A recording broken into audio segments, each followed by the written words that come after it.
Good morning and welcome to Dishing Up Nutrition, brought to you by Nutritional Weight and Wellness. I'm Melanie Beasley and I'm a registered and licensed dietitian.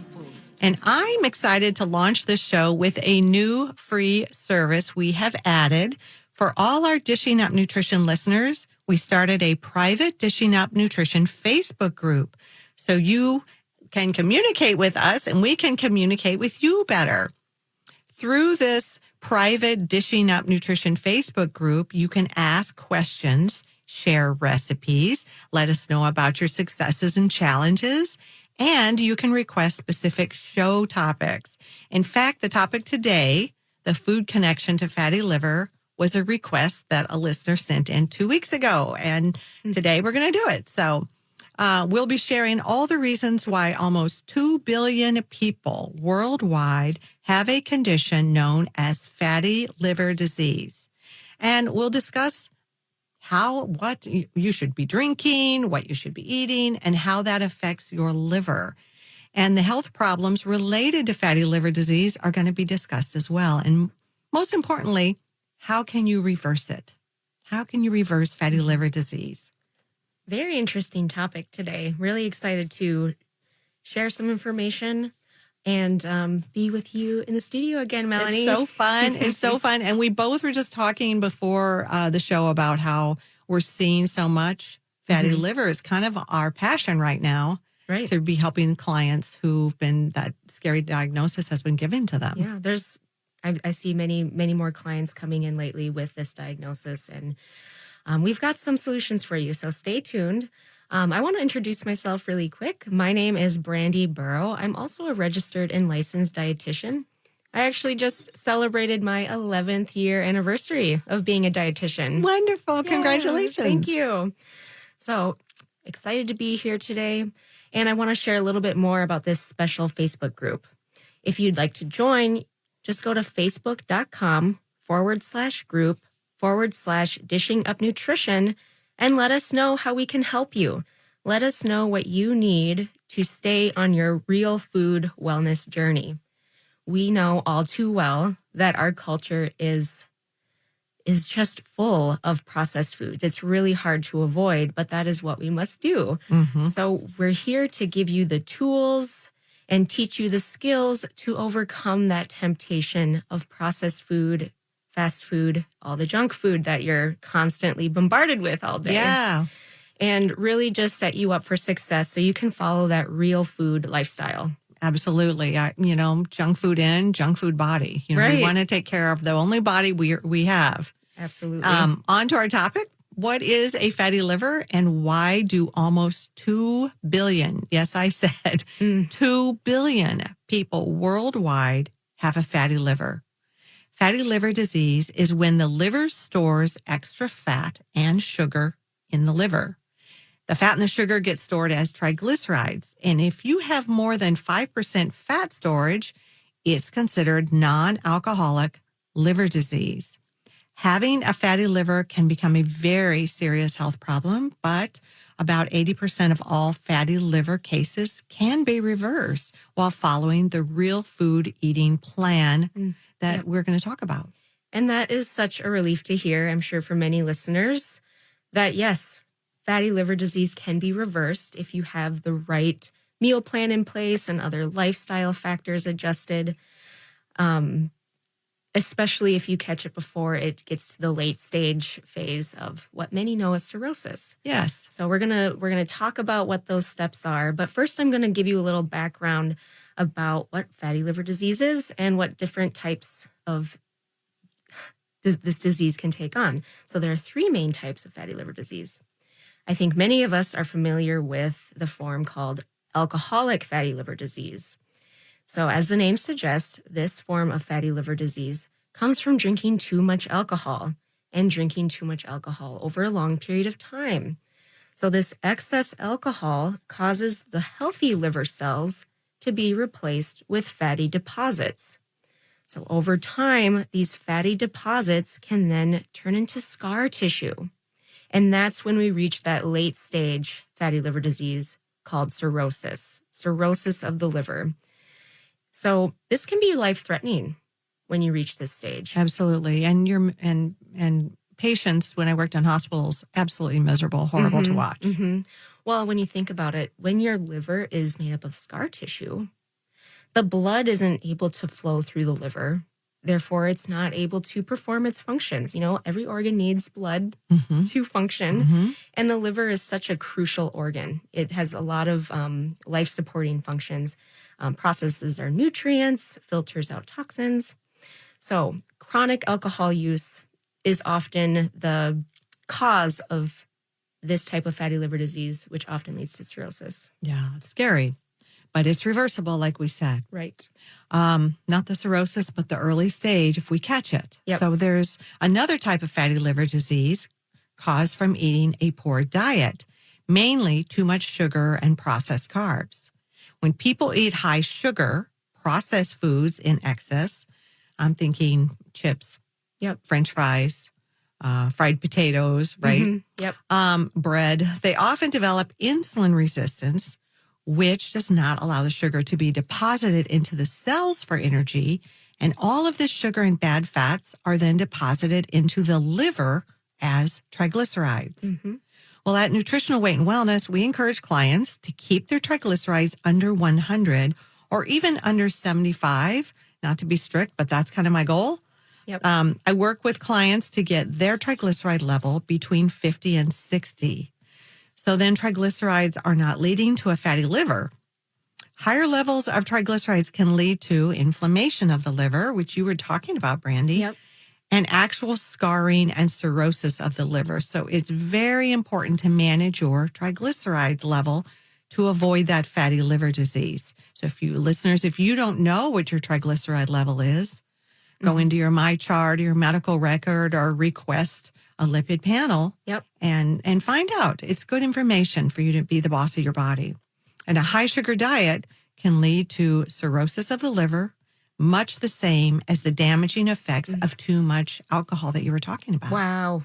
So really what you're saying, that's a powerful statement. What you're saying is too much sugar could cause as much damage to the liver as too much alcohol. Yes. That's wild. Because I think everyone's well aware of the risks of alcohol. But who would have thought that sugar could be just as dangerous for some of these diseases we're developing? Absolutely. Wild. And I think during COVID, there was so many of my clients that reached for the glass of wine to try to help relax that anxiety that they were feeling. And this is information. So when you have information, then you can start making changes to take care of your body. Absolutely. Definitely. So if you're just tuning in, to recap, today we're talking about fatty liver disease. And what is that exactly? Well, it's having too much fat build up in your liver. So a healthy liver contains a very small amount of fat. I think 2% or less is ideal. But when the liver accumulates maybe 5% or even up to 30% fat, that's when your liver's in trouble. And for most people, a fatty liver doesn't cause a major problem. Oftentimes, we don't really have symptoms until it's a little further in the disease state. But for about 7% to maybe a third of people with that fatty liver, the disease can get worse. And as that disease progresses, the liver becomes more and more inflamed. And it's that inflammation that damages the liver and compromises the liver's function. And like I mentioned earlier, this is when scar tissue can form and eventually cirrhosis of the liver occurs. And that just means that there's a lot of scarring in your liver. Yeah. And it's interesting, Brandy, when you're talking about this, something to note is that for a long time, fatty liver can be silent, right? Where you don't know what's going on with your liver. And once you start experiencing symptoms, then it's pretty far along. Right. So it's good for us to know, again, what are our triglycerides doing? Easy test you can get done at your annual physical. Absolutely. And when cirrhosis occurs, the liver's ability to function slows and liver failure and liver cancer can occur. And as a dietitian 20 years ago, seeing clients with fatty liver, it wasn't a thing. We didn't see this in clinic. But today it's fairly common, as we had discussed. There are two types of fatty liver, the alcohol-induced fatty liver. About 5% of people in the U.S. have alcohol-induced fatty liver. And that was the number before the pandemic. It may be more now. I don't know if we've got new statistics on that. I couldn't find any Yeah. because people were reaching for more comfort foods, and they were reaching for more alcohol and wine. Yeah. Like I said, because we were trying to calm ourselves down in any way we can. And so those comfort foods are something we reach for. But it's time for our first break. You're listening to Dishing Up Nutrition, brought to you by Nutritional Weight and Wellness. We believe that in order to follow a real food eating plan, it's important to start cooking your own food. We offer monthly cooking classes through Zoom for only $25. Where can you do that? In the home, in your jammies? Marianne, our culinary nutrition educator, not only teaches us how to cook, but also teaches us the health values found in real food. On July 13th at 6, Marianne will be showing you how to cook healthy burgers and tacos. Yum. And after the break, Brandy will share more details. So stay tuned. We'll be right back. Well, I grew up on a farm in North Dakota, and it was a beef farm. So you can imagine I ate a lot of beef growing up. But I don't think that the way we tended to prepare it was always the healthiest. I just never really felt that good after eating it. Think like tater tot hot dish or pizza. So I grew up thinking maybe beef wasn't the right choice for me. But I actually had a lot to learn. Beef can actually be part of a real food plan, that it's balanced and nutritious. And we're actually offering a class, a cooking class next week. Our culinary instructor, Marianne, is going to teach you how to cook the perfect juicy burger and some flavorful tacos and how to incorporate that in a real food meal plan. So not only ground beef, but we're also going to cover things about ground turkey and tips for preparing ground pork. So this is a really good class to take. And this is happening next Wednesday on July 13th, 6 p.m. over Zoom. Very convenient. And if you can't make it on Wednesday or exactly at 6 p.m., the cool thing is everybody that registers can access the class or a recording of the class for 3 days afterwards. That's wonderful. So I really encourage you to sign up. It's only $25. We've gotten so much good feedback about Marianne's classes. I personally learn something every time I attend one of her classes. It's just a wonderful experience. You'll walk away with a few new recipes and a little more motivation to get in the kitchen. It's and great. Why you're doing it. I love how she ties in why, each ingredient and what the health benefit is. Definitely. Yeah, it's a little different than some of the other cooking classes you've probably taken because it's got that lens of health and nutrition behind it. It's amazing. So before we went on break, we were talking about fatty liver disease and the different types of fatty liver disease. We already covered what I think most people are familiar with, the alcoholic fatty liver disease. But there's also another form called non-alcoholic fatty liver disease. And this occurs in people that aren't heavy drinkers. It could occur in people that don't drink at all. So this type of fatty liver disease affects 1 in 3 adults. It's quite common, actually. And I was really surprised to learn that it also affects children. I know, it's so sad. 1 in 10 children. It's astonishing. So 1 in 3 adults and 10% of children have this non-alcoholic fatty liver disease. So we have to assume that this type of fatty liver is not from drinking alcohol. But what could it be from? What do all of these people of all ages, have access to? Maybe it's the juice drinks. Maybe it's the soda or that fancy coffee drink with the flavored syrups. So what's the common thread in all of these drinks?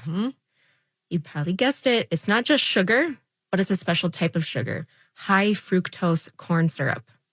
So this is a common additive in a lot of beverages and a lot of processed foods. So do you think maybe there's a connection between high fructose corn syrup and fatty liver? I think so. I think there is. And as always, we like to turn to the research. I love reading the research from the National Institute of Health. And in 2020, a research team led by Dr. Michael Caron of the University of California found that mice who were fed a high fructose corn syrup diet developed fatty liver disease within a month. Wow. Not only did these mice develop fatty liver, but they found that the mice that were fed a high fructose corn syrup diet also had damaged intestinal lining plus liver tumors. My goodness. The study was published in the Nature Metabolism on August 24th, 2020. And, when you were talking about the children, children years ago, back when I was a kid, you ran around. You didn't have a beverage in your hand. If you got thirsty, you drank from the hose because you didn't want to go in.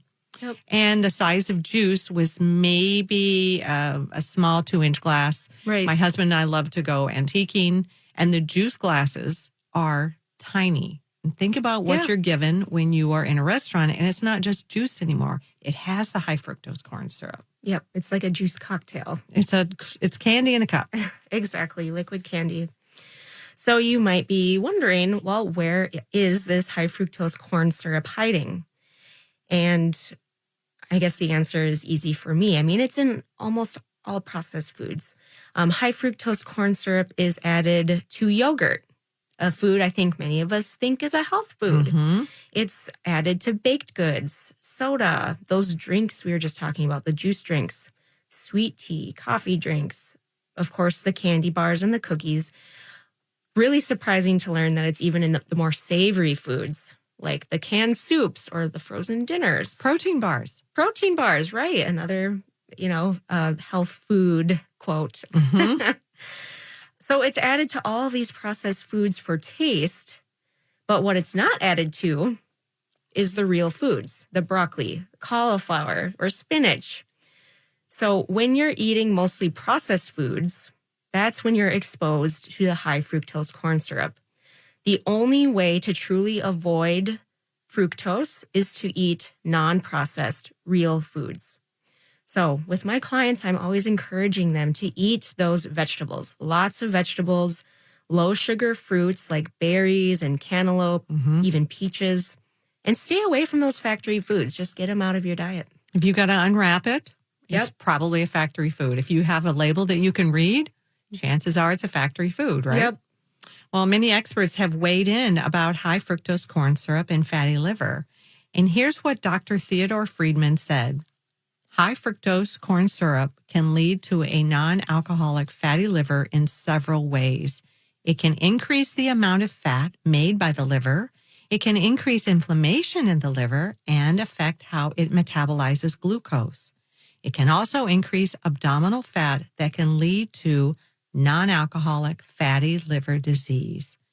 Clinically, I've noticed clients who've been soda drinkers or those high sugar coffee drinks often have a very slow metabolism. And to get their metabolism to work again, we need to repair the damage that's been done to the liver due to their poor diet. In our classes at Nutritional Weight and Wellness, we explain to clients that in order to have a well-functioning metabolism, they must have a well-functioning liver. The liver helps the body break down the fat and toxins that have been stored as body fat. It's literally the factory that we need to process all the toxins we are assaulted with on a regular basis. Such a crucial role the liver plays. It's the center of metabolism in our body, and it's helping, like you said, it helps convert toxins that we're exposed to from the environment and certain foods that we're consuming into forms that our bodies can eliminate. So if it's busy metabolizing toxins, it doesn't have a lot of time to work on weight loss. So which is interesting, just to touch on that. If you think about it, a fatty liver, the fat is accumulating also on the outside of the liver, literally in a waiting line to be processed. You're listening to Dishing Up Nutrition. If you're wondering, how can I switch from eating a processed food diet to a healthy, real food diet? Let me suggest taking our Nutrition for Weight Loss virtual Zoom series that starts July 20th at 6 p.m. It's a 12-week series that can help you learn step by step how to support your health. After break, Brandy and I will share more details about this series and how to sign up. Welcome back to Dishing Up Nutrition. We're offering another Nutrition for Weight Loss series starting July 20th. So this class will be offered virtually through Zoom, which I think is really convenient for these nutrition for weight loss classes. I think it's a great way to stay on track anytime, anywhere, especially during the summer when you might not even be in the state some of the time. I love it. So I think the virtual class is a good option for the summer. And we're offering a special promotion right now, so it's an even better time to sign up. If you sign up before July 17th, we'll knock off $50 off that registration fee. Wow, it's a screaming deal. Yeah, screaming deal. So to sign up, you can give us a call at 651-699, or you can go online and sign yourself up at weightandwellness.com. We're happy to answer all of your questions and get you scheduled for 2 individual appointments with one of our nutritionists or dietitians. And I think that combination of having the education during class paired with an individual consult is a winning combination to help you succeed, because you're learning in class, and then with that appointment time, you can ask all the questions you need, tailor your plan to fit your lifestyle and your personal health needs. It's wonderful. And you can call 651-699-3438 or go online at weightandwellness.com to get signed up. Perfect.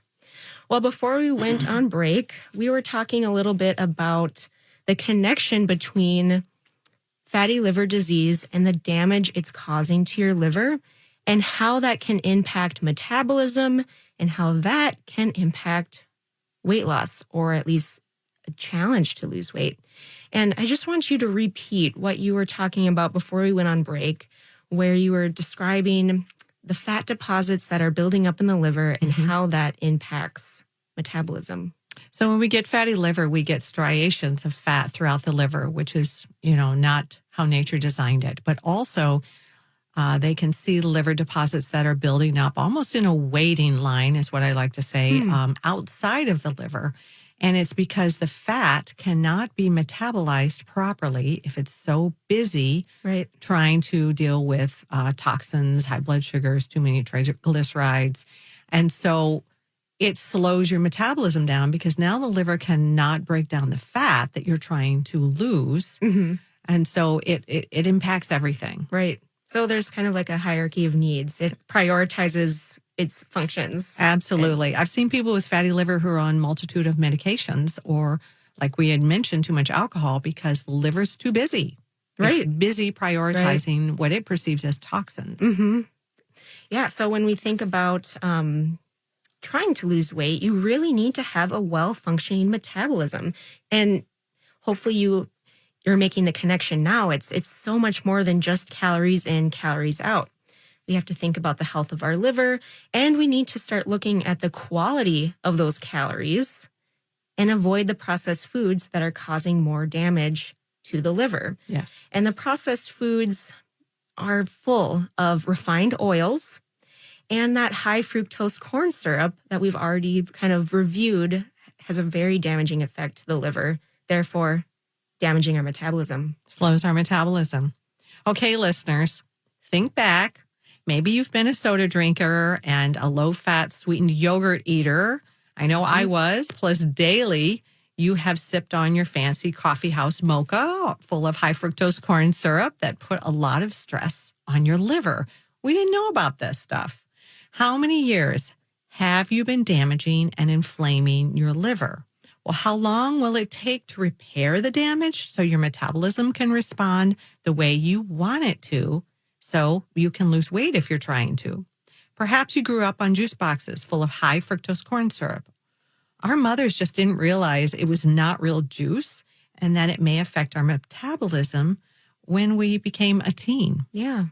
Well, and speaking of what we knew or didn't know, I think many people in the past have had this thought that eating fat is bad for our health. And when we're talking about fatty liver disease, I think there's this misconception that eating a lot of fat can lead to this fatty liver condition. That's a really good point. Right. Well, it's in the name. It makes sense how people can jump there. But fortunately, research has proven that to be wrong. So there's a recent study. This was actually published this year, March 4th of 2022, out of the University of Barcelona. So this research team found that a high-fat diet alone was not enough to cause short-term liver disease.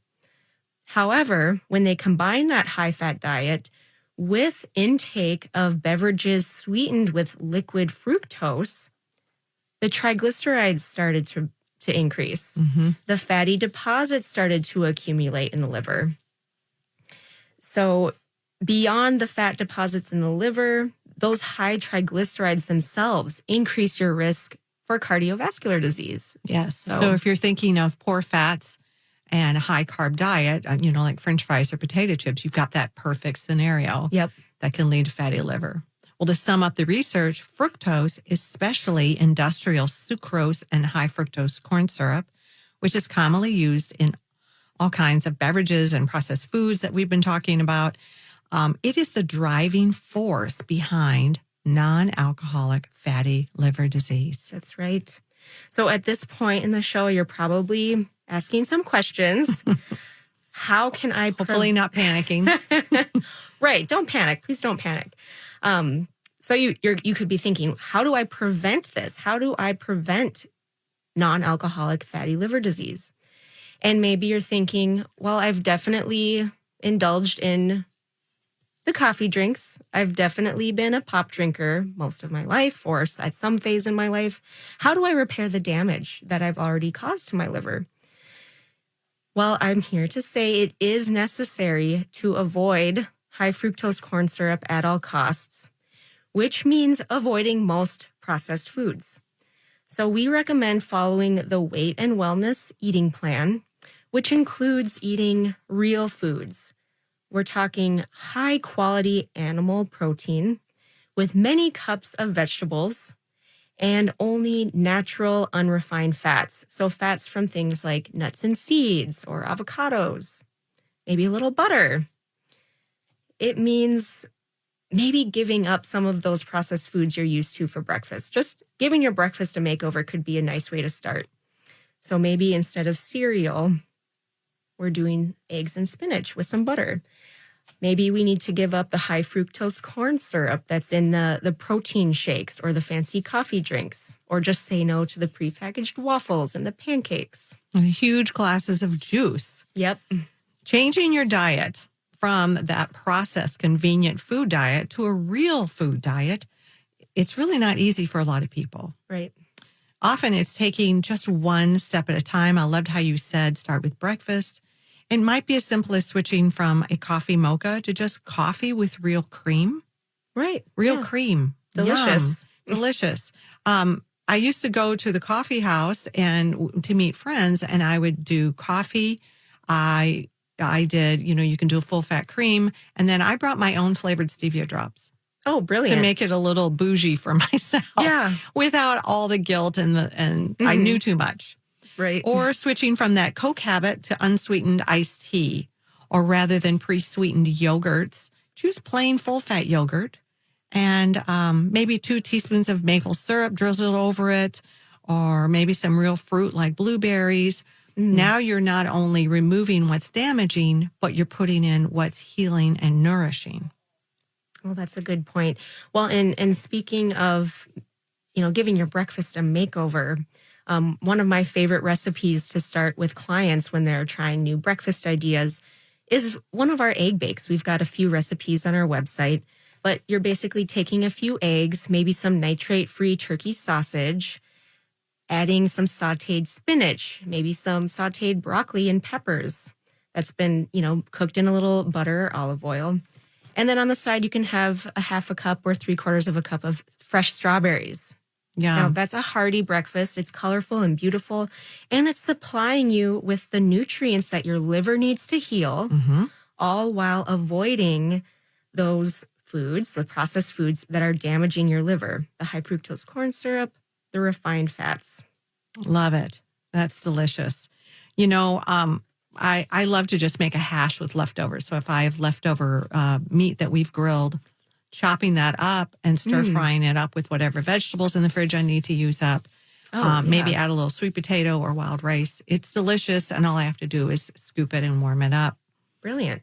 Most clients need some support, and they may schedule several appointments with us to get on the Real Food Eating Plan habit.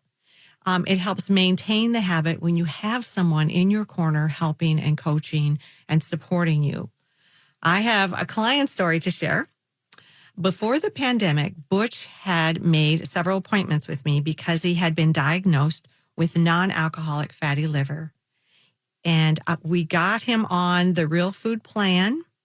We got rid of the grocery store cookies, the gas station packs of crackers and breakfast cereals, and he started eating meat and vegetables, good natural fat that occurs in nature. And even without an appointment for over 2 years, he stayed the course. And when he recently retested, he no longer had fatty liver disease at all. And his treatment has just been real food, because at the time there was no pharmaceutical medicine that had been developed to repair fatty liver condition. And, keeping in mind these medications have side effects also. So if we can do it naturally, it's less burden on the body. Real food really is the answer, Brandy. I agree. And when we think about the liver and its job to filter toxins, and a lot of pharmaceuticals are recognized as a toxin to your body, it seems like it would just put more stress on the liver if there was a pharmaceutical treatment. Well, when we think about it, we were just talking is the liver will prioritize medications and alcohol over its normal processes, because it perceives these things, even though they may be helpful to us, as a toxin. It's not a natural substance. So the liver will prioritize. So there's always some side effect if we can do it naturally. Definitely. But you are listening to Dishing Up Nutrition. If you found this Dishing Up Nutrition show to be helpful, we invite you to rate and review Dishing Up Nutrition on Apple Podcast or Spotify. Your review helps others find the show, especially the show on fatty liver disease. We'll be right back. Welcome back to Dishing Up Nutrition. If you are struggling with a chronic health condition such as non-alcoholic fatty liver disease, your best answer may be to make an appointment with one of the nutritionists or dietitians at Weight and Wellness. Some insurance plans even support your efforts, so I encourage you to look into that. We can help you schedule a time either online or by phone. And we do appointments over Zoom or in person now, or the phone. So give us a call at 651-699-3438, and we'll help you find time to get on the schedule. While we were on a break, you were telling me about a client success story that you had. I want you to share that with our listeners. Yeah. Such a great story. Yeah, this is one of my favorite success stories so far. So I've been seeing this client for about a year now, Kathy, and she first came to me because she was diagnosed with non-alcoholic fatty liver disease. And, she did not see this coming. She actually went to the ER last summer because she thought she had a stomach bug, doubling over in pain with nausea and stomach aches. So really didn't expect this to be the outcome. So they ran some standard blood work, and her liver function test came back abnormal. So then they did an ultrasound just to kind of check things out. And that's how the diagnosis was confirmed. She had fatty liver. And on the same day, with those blood tests that they ran, they also discovered that she was pre-diabetic. Oh, this poor woman. Yeah, this was not a good day for her. No. So we had some things to work on. And, like we were talking before we went on break, that there's no pharmaceutical treatment for fatty liver at this point. And what they did to help her was basically send her home with a pamphlet with some dietary recommendations. So along comes Brandy. That's right. So you can imagine how overwhelmed she was feeling. Like, how do I make this work? This is a total 180 from my life. So during our first appointment, we got to work on a meal plan that made sense, that she could follow. We made sure to remove all alcohol. She wasn't much of a drinker anyway, but it's just stress that her liver didn't need at that point. So we just got rid of it. And processed carbohydrates, processed foods, getting rid of those as much as possible. We even limited starchy carbs for a while, just because, they they turn into sugar in the bloodstream. And we just wanted to relieve as much stress on the liver as possible. So we limited the grains and the legumes and even just cut back on the portion of fruits, focused more on the low sugar fruits like berries and melons. And of course, water. Made sure that she was drinking plenty of filtered water. Mm-hmm. And so she came back once a month for, I would say, 4 or 5 months, and we started to see some good changes almost immediately. The very first follow-up I had with her, she said the nausea was completely gone. Wonderful. The stomach aches were completely gone. I mean, that was the biggest relief for her. So an immediate sign things were trending in the right direction. 8 months later, she's lost 20 pounds. Oh, it's fantastic. And swelling in her hands and her feet has disappeared. It was something that she had just kind of learned to live with. She didn't really think was something nutrition could address, but she's feeling so much better. No more pain in her hands or her feet.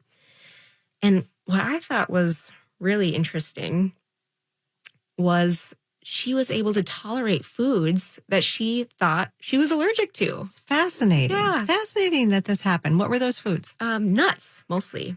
So she couldn't eat any nut anytime, anywhere. She actually discovered this because she accidentally ate something with nuts in it And she didn't. and was totally unfazed by it. So then she did a little experimenting, like, I'll have a pecan today. I'll have a macadamia nut. So now nuts are something that she can enjoy, a healthy fat that she can incorporate in her meal plan. You know, when we give the body what it needs, the body really is designed to heal itself. That's right. But we have to nourish it and take care of it. So we should do a little recap here. Yes. To prevent a reverse fatty liver diet,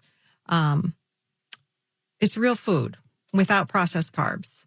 Then increase healthy fat intake, especially saturated fat. Yes, I said saturated fats, such as healthy foods that have a good fat like coconut oil, grass-fed beef. These are nourishing. Mm-hmm.